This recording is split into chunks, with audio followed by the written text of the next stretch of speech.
কিছু করো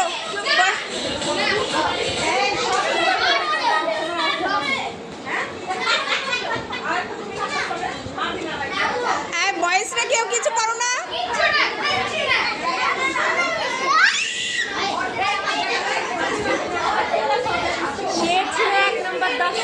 হ্যাঁ খুব এনজয় করছে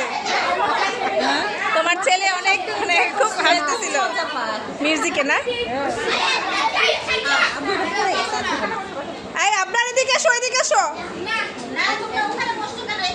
এখানে আসো সামনে আছে তো ওখান থেকে কিছু দেখতে পারবে না